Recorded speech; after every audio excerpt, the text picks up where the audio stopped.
All right, this is going to be the video for Notes 99. This is a rehash, a lot of the information from the circles that we just talked about in Notes 97. All right, so standard form, reminder, we've got a center point, which is h comma k, and your radius is equal to r. We are going to use general form this time. So general form is descending. So you start with your highest power, then your next highest power, end with your constant, set it equal to 0, and descending alphabetical order. So x will always come before y when you are doing the problem. All right. So problem number 1 says to write the equation of a circle that has a particular center and a particular radius. The particular center is the 0.37. And our radius is 5. You are absolutely going to start in standard form. So x minus something squared plus y minus something squared is equal to your r squared. What are the somethings? Well, you got an h value of 3, a k value of 7, and your radius is 5. Now, this would be fine, except the very end of the problem says to put answer in general form, which means we need to multiply this whole mess out. And I want you to be super careful when you're multiplying it out. X minus 3 squared means you're going to take x minus 3 times another x minus 3. Plus y minus 7 squared, do the same thing. Write it out twice so that you do the full distribution.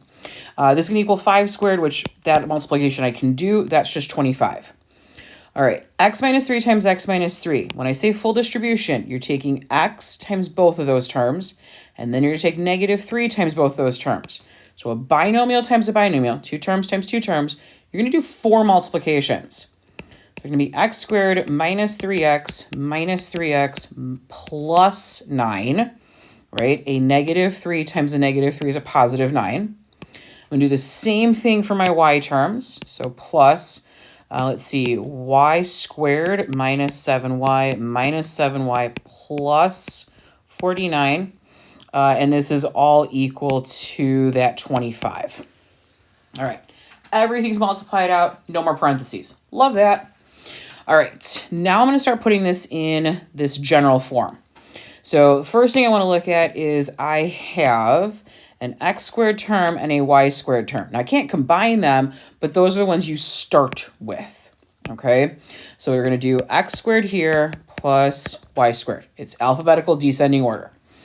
Now, the next term I want to look at is my single x terms. So that minus 3x and a minus 3x. That's going to be minus 6x, right? Bigger negative number. Then I've got my y terms, minus 7y, so that's going to be minus 14y.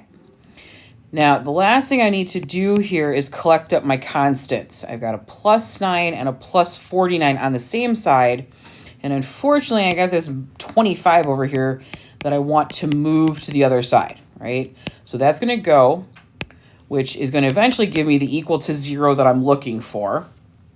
Let's see what I got here. That's not going to happen in my head. Let's be honest. Use a calculator. All right. So I'm going to take, let's see, a positive 9 here, plus 49 minus that 25. So 9 plus 49 minus 25, that's 33. All right. So plus 33. All right, folks, that's general form. So you start with standard form and then multiply it out to get to the format that we want, which is general form. All right. Okay, kind of pinch in here. Problem number 2 says to write the equation of a circle that has a diameter of 8. Diameter is great, but not what I want. I want a radius. If the diameter is 8, the radius has to be half of that, so half of 8 is 4. And a center of negative 2, 9. Excuse me while I cough there.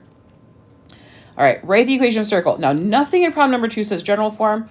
Awesome. I'm going to go ahead and write the equation of a circle using the standard form. So x minus something squared plus y minus something squared is equal to something squared for that radius squared. So let's see.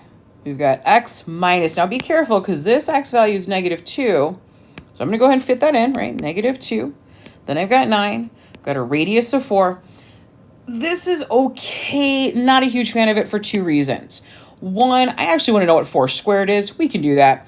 And I'm never a fan of having double signs. So instead of x minus a negative 2, we're just going to simply write x plus 2 squared. And then y minus 9 squared. And 4 squared is 16. So there's my equation. Again, it doesn't say general form, so I'm not going to do it. Right? Don't do that if you don't have to. All right. Problem number 3 is going to get into a little bit of a throwback to area and circumference. Diameter, again, wonderful that I'm giving it to you. Don't really care. I want a radius instead. So that's going to be 6 centimeters.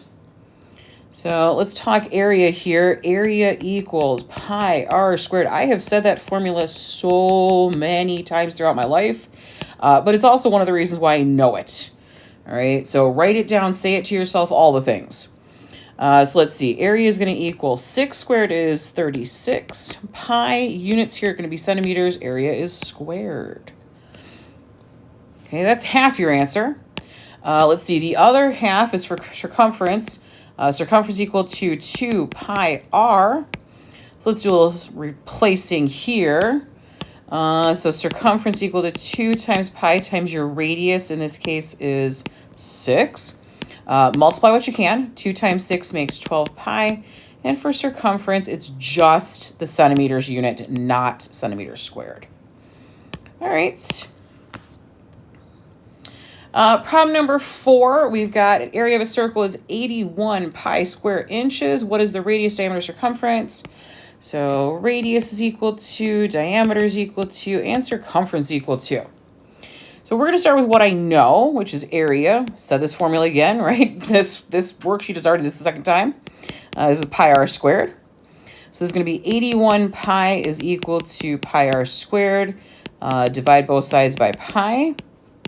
So r squared is equal to 81. I'm going to go ahead and take the square root of both sides. And you're going to tell me that the radius is equal to 9. You can't have negatives, right? So radius is 9 inches. All right, we know the units in this case. As soon as you tell me radius is 9, you can double that to get the diameter. It's going to be 18 inches, right? 9 times 2 is 18. And then for circumference, right, we're going to go ahead and use the circumference formula. Circumference equal to 2 times pi times r.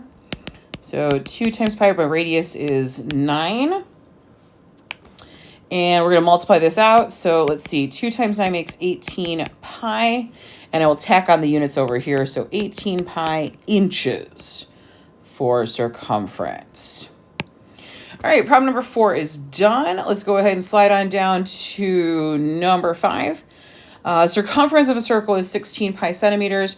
Again, I want to find the other pieces. So I want radius, I want the diameter, and I want the area.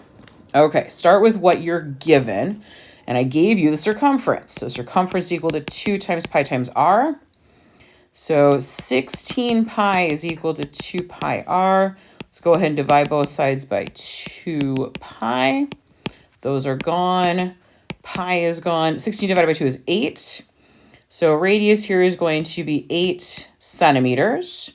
So that's my first answer.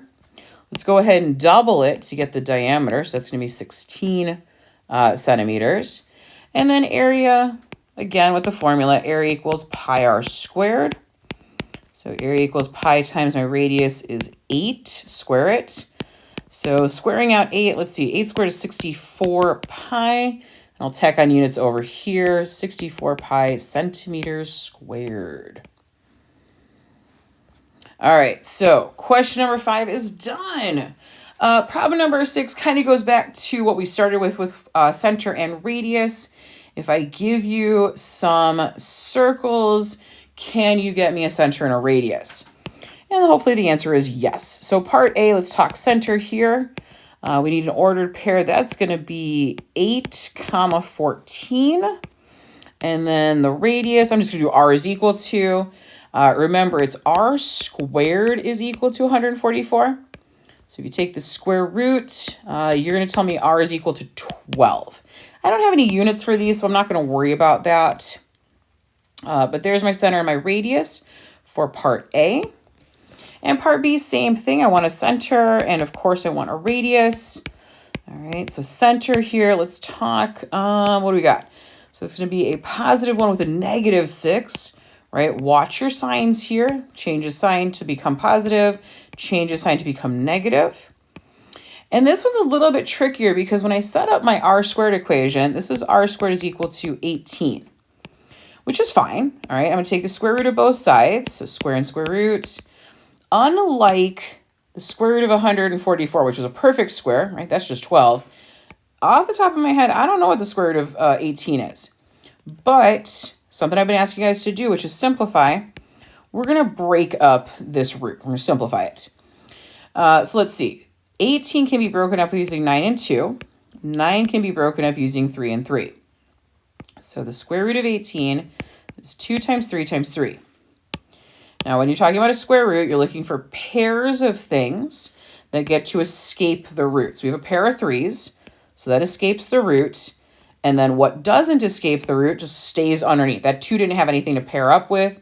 So we're just going to leave this as 3 root 2. And that's exactly what your radius is equal to. 3, not root, but I was trying to say comma, but no, it's not that. It's 3 root 2. My brain kept trying to want to say comma in there. I'm like, no, there's no comma in there.